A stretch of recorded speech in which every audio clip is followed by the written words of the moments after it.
Hi there, Tanya Harris here with slightlygreener.com, and I'm just hopping in here because of a recent study that came out in the last week or so that BPA has been shown, actually substitutes for BPA have been shown to be a little bit more harmful than BPA itself, because we've heard a lot about BPA and certain health issues that it can be linked to, including like cardiovascular disease. So what I wanted to do is hop in here and just mention the study really briefly, because what they found is that one of the substitutes for BPA, which they use, is called BPF or BPAF, has been shown to actually have more endocrine disruptor activities than BPA itself does. Because what companies do for some of these plastic products that we see is labeled BPA-free is that they're adding similar chemicals that have similar health effects. So what I wanted to do today was just kind of go through and talk about what some of these things are. So I hope you can see my screen. I'm trying to share my screen, so hopefully it's working. And if there's any questions, I don't know if I can see them. I'm using a different software so that I can also share my screen. I'll check later though and see if there's anything in here that I can hop in and answer. So with all that being said, again, there was a study that came out about a week and a half ago talking about the link between one of the BPA substitutes, which is BPF or BPAF, that actually causes some hormone disruptor activity more so than BPA. And they found it with a big, strong link to endometriosis. So here we go. I thought I would just go through about why BPA-free or plastic products labeled as BPA-free aren't any safer. So let's see. I'm going to go ahead and try to share here. So I don't know. Oh, I got to go over here.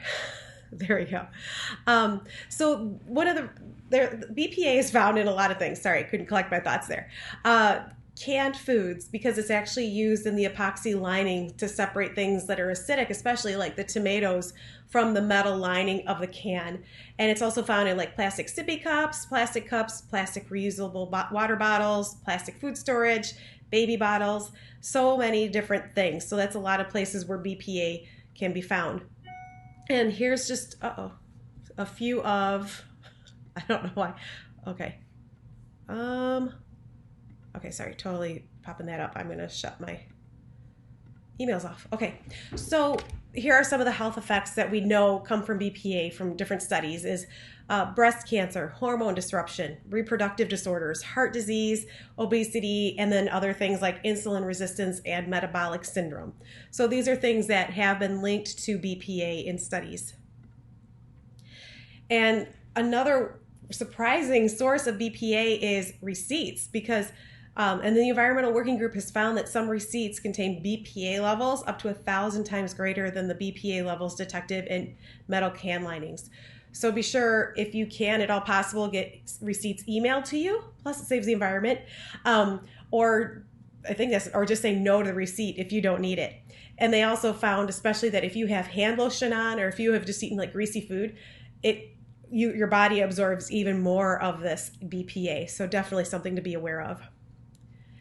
And BPA has also been linked to hyperactivity. So prenatal and childhood exposure to BPA have been linked to anxiety, depression, hyperactivity, and behavior issues in children. And they even found that low doses of BPA can negatively affect brain function, which can lead to learning disabilities and neurodevelopmental issues. So if brain health for your child, which should be of utmost importance, is important to you, make sure that you are avoiding BPA as much as possible. And again, BPA-free has not been found to be any safer. In fact, in BPA-free products, the BPA is typically substituted with similar chemicals that have similar health effects. And those chemicals are usually BPS or BPF. And studies have shown that the potencies of BPS and BPF are in the same magnitude as the potency of BPA, and that BPF might be just as potent or more potent than BPA, which is actually what that study that was published last week found, was that some of those, that BPF might be more potent than the BPA it's replacing. And studies in rats have shown disrupted heart rhythms when exposed to BPS, one of the other chemicals that typically replaces BPA. And BPS treatment and possible exposure resulted in gene signatures that suggest effects on metabolism, adiposity, and insulin sensitivity. So that means when exposed to BPS, it resulted in altering the genes, which had an effect on metabolism, leading to these things like fat cells and obesity, and also insulin sensitivity and BPS. So this one they found to alter brain development and behavior. And in this study, they did one on zebrafish, which sounds kind of crazy, but they found that zebrafish actually do kind of mimic human brains. So that's why they did this study on there. Exposure to BPA and BPS during the equivalent to the second trimester of developing human fetus. So at the equivalent time of that second trimester, they exposed the brain to it. And what they found was an altered rate at which the neurons developed in the hypothalamus, a part in the brain. So it actually altered and changed that rate. They found that low levels of BPA exposure resulted in a 180% increase in the neurons in the hypothalamus, which neurons are the nerve cells. Low levels of exposures of BPS resulted in a 240% increase. So when we're increasing those neurons, especially to that extent, you can see how some of these cases of ADHD and hyperactivity are coming about because of that exposure. And then those fish were exposed to these chemicals showed significant signs of hyperactivity even as adults. So the good news is there are safer solutions to this. I recommend using stainless steel or glass options as often as possible. And here are some great ones and you can find a lot of these on Amazon too. Life Factory, and they have glass water bottles and also glass food storage containers. You can get them right off of Amazon. Swell bottles, same thing. They are stainless steel. And Life Factory, again, also has a food storage container. Pura is a great brand. Clean Canteen and Earthless are all good ones. And Clean Canteen also has some stainless steel food storage options. So if you want to avoid BPA and these BPA-free items, make sure you're avoiding canned food and drinks, especially those that contain BPA.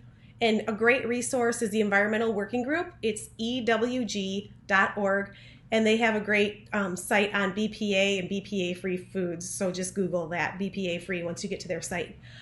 Avoid plastic bottles and use glass or stainless steel instead. And another thing is don't microwave plastic or put it into the dishwasher.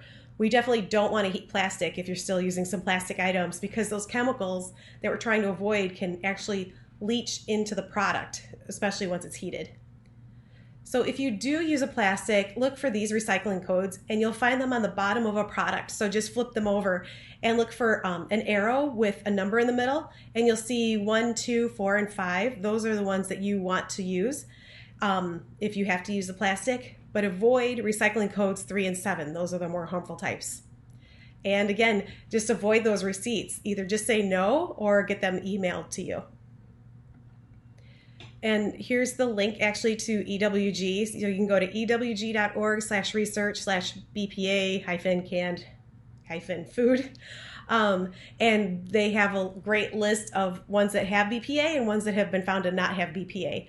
And just make sure you check it frequently, because companies do change their ingredients frequently. A lot of them are listening to consumer demand. So always make sure to do the research yourself also. But this is a great site. So I went through a lot just now, but here's a quick review. That BPA is used to make polycarbonate plastic, and it's also used in epoxy resin, so it's used as a barrier in some metal food and beverage cans to protect foods and liquids from the metal lining. One of the biggest exposures to BPA occurs in the diet through foods and beverages. So not only through our plastic water bottles and things like that when we're drinking from water bottles, but just through the diet in general. And BPA-free alternatives typically use BPS or BPF, which have not been shown to be any safer. And in fact, BPF has been shown to have more potent activity than BPA, which is what we're trying to avoid in the first place.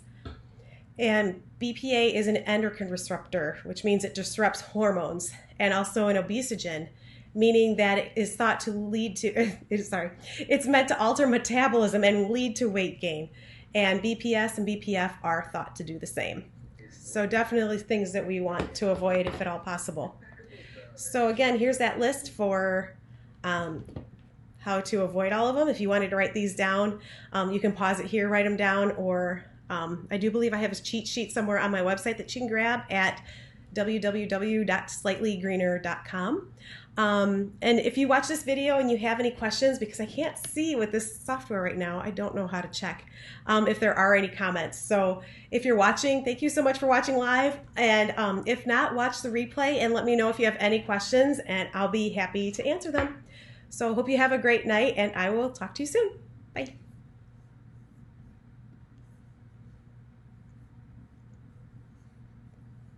And I guess I don't know how to turn this off. There we go.